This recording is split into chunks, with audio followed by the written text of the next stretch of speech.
Mutton குழம்பு சுவையில் குழம்பு ரெடி பண்ணியிருக்கேன். இந்த குழம்பு ரொம்ப சிம்பிளாகவே ரெடி பண்ணிடலாம். நீங்களும் இந்த மாதிரி வீட்டில் ட்ரை பண்ணி பாருங்கள். அதுக்கு முன்னாடி நம்ம சேனலை ஃபஸ்ட் டைம் பார்க்குறீங்கன்னா லைக் பண்ணுங்கள், ஷேர் பண்ணுங்கள், சப்ஸ்கிரைப் பண்ணுங்கள், பெல் பட்டனை கிளிக் பண்ணிடுங்க. முதல் நாள் நைட்டே 1 கப் சுண்டல் எடுத்து ஊற வச்சு எடுத்து வச்சுருக்கேன். குறைஞ்சது 8 மணி நேரம் ஊற வைக்கணும். அப்போ தான் சுண்டல் ஊறி இந்த அளவுக்கு வரும். இன்றைக்கி ரெடி பண்ண போகிற சுண்டல் குழம்பு அப்படியே மட்டன் சுவையில் இருக்கும். டேஸ்ட்டு சூப்பராக இருக்கும். சுண்டல் குழம்புக்கு ஒரு பேஸ்ட் ரெடி பண்ணணும். அந்த பேஸ்ட்டு ரெடி பண்ணுறதுக்காக கடலெண்ணெய் சேர்த்துருக்கேன். எண்ணெய் ஹீட் ஆயிடுச்சு.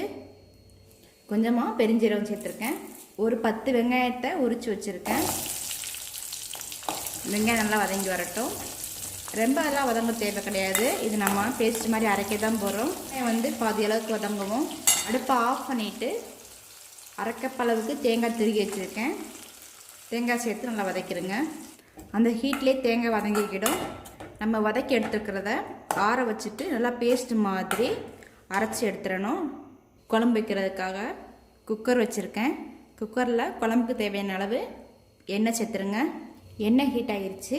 கொஞ்சமாக தாளிக்கிறதுக்காக பெருஞ்சீரகம் சேர்த்துருக்கேன். ஜீரகம் பொரிஞ்சு வரவும் கட் பண்ணி வச்சுருக்கிற சின்ன வெங்காயம் சேர்த்துக்கிறணும். வெங்காயம் நல்லா வதங்கி வரட்டும். கொஞ்சமாக கருவேப்பிலை சேர்த்துருங்க. வெங்காயம் நல்லா வதங்கிருச்சு.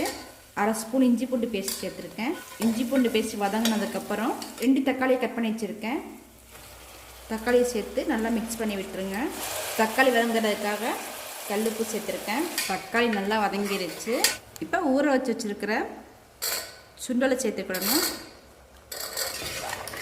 நல்லா மிக்ஸ் பண்ணி விட்டுருங்க.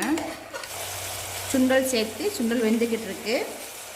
இப்போ வீட்டு குழம்புத்தூள் சேர்க்குறேன். குழம்புத்தூள் உங்களுக்கு தேவையான அளவு சேர்த்துக்கோங்க. உங்களுக்கு எவ்வளோ காரம் தேவையோ அந்தளவு சேர்த்துக்கோங்க. நான் ஒரு 2 ஸ்பூன் சேர்த்துருக்கேன். மசாலா சேர்த்துட்டு நல்லா மிக்ஸ் பண்ணி விட்டுருங்க. அதுக்கப்புறம் நம்ம வதக்கி நல்லா பேஸ்ட் மாதிரி அரைச்சி வச்சுருக்கிறது எல்லாம் சேர்த்துக்கிடணும். அப்படியே சேர்த்துக்கோங்க. நல்லா மிக்ஸ் பண்ணி விட்டுருங்க. தேங்காவை சேர்த்துட்டு ஜாரை கழுவி தண்ணி சேர்த்துருக்கேன். உங்களுக்கு தேவையான அளவுக்கு தண்ணி சேர்த்துக்கோங்க. குழம்புக்கு எந்த அளவு தண்ணி தேவையோ அந்தளவு சேர்த்துக்கோங்க. குழம்புக்கு தேவையான அளவு தண்ணி சேர்த்துருக்கேன். இந்த அளவுக்கு இருக்கணும் தண்ணி. சுண்டல் வெந்து வரணும். இந்த அளவுக்கு தண்ணி ஊற்றினா கரெக்டான அளவாக இருக்கும். இப்போ உப்பு காரம்லாம் செக் பண்ணிவிட்டு குக்கரை மூடி வச்சிடணும். குக்கரை மூடி வச்சு 5லேருந்து 6 விசில் அடிக்கட்டும். 6 விசில் அடித்ததுக்கு அப்புறம் ஒரு 2 நிமிஷம் சிம்மில் இருக்கணும். அதுக்கப்புறம் குழம்பு ரெடி ஆயிரும்.